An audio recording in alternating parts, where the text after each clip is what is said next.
Welcome back to the Nomadic Wandering Star. Don't forget to give us a like and subscribe, leave a comment, and don't forget to share it. Thank you very much. We are in our way into Jarome, Arizona. This town was built on the side of a mountain. Seriously. When you first turn on this road to come up to, I think it's 89A, you see a sign that says no vehicles over 40 feet. Well, my van's 20, my trailer's 24, plus the tongue. Yeah, get a little tight in there in places, but it's mostly Hairpin County and Switchback City going up through here.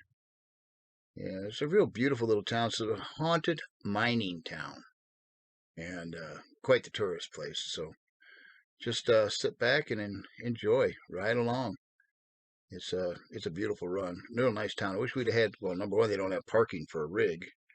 And number two, we didn't really have the time to stop. We were on our way somewhere else. But it's a nerve-wracking trip through across here, though. So if you're pulling a rig, it's not a good idea. Because once you get out of Jarome, you're in the Prescott National Forest. And that is one windy road. Switchbacks, left and right. They're all over the place. So sit back and enjoy. We'll throw some tunes in for you. And give us a like and a subscribe. Thank you very much.